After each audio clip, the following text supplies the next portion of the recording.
That was the serene harmonic, by the way. That's the one that quiets people. And that's what gets them down from being angry. That's right, yeah. And it really works. I know it works. This book is Rutgers University Press. That's correct. Now, how the heck do you get Rutgers to publish your book?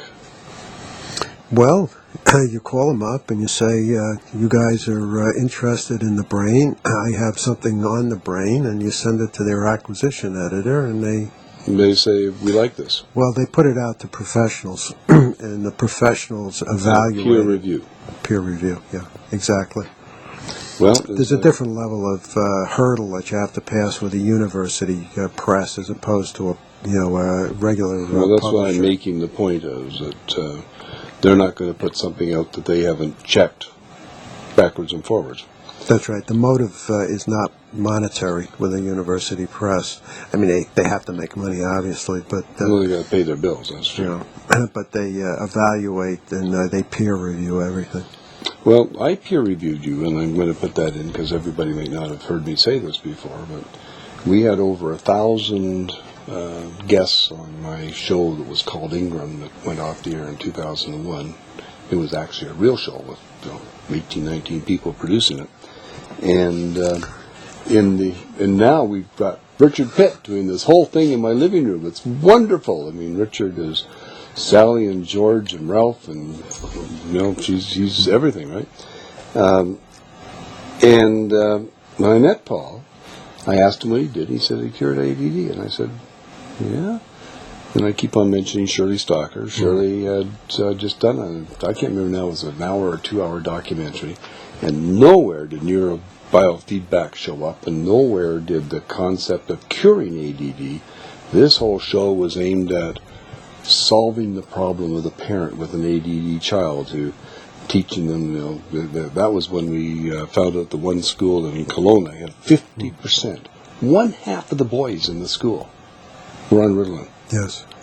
And there's a place in Florida, too, that wasn't part of her documentary, where they had the same thing. Every morning the kids would line up outside school and get their Ritalin.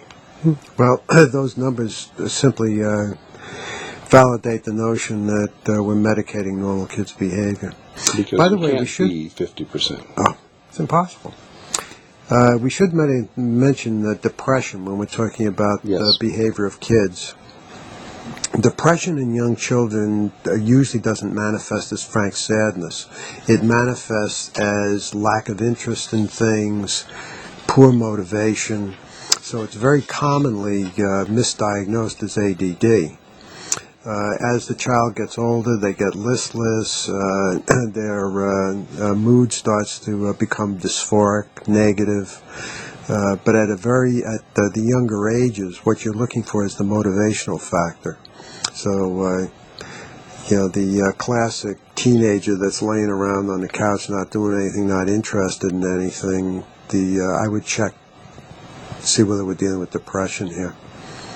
And you can do a brain map. Yeah, we can find out what type of depression, And that's what I like, because you also say there's, 13 different kinds of ADD or something or other? That's correct, yes. And you have the teachers come up with one. Now, Paul is going to be back 2 weeks from now. No, 3 weeks. April 15th. That's we got the wrong weeks. date. No, April the 7th would be 2 weeks. April the 8th would be 2 weeks. Something like that. Okay. Because March 25th, so April the 1st is the next one. Yes. And April the 8th. So are we coming back on April the 8th or April the 15th? April the 8th, I'm back here in town. The one you sent me said April the 15th. So okay. We're going to make it April the 8th. All right. Okay. Paul will be back on April the 8th, and what we're going to be talking about is anxiety disorders, alcoholism, addictions, headache and sleep disorders, panic disorders, irritable bowel syndrome, and immune deficiencies. And as I said, if you want to get hold of Paul during the week, make an appointment.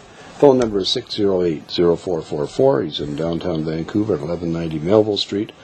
I recommend him highly.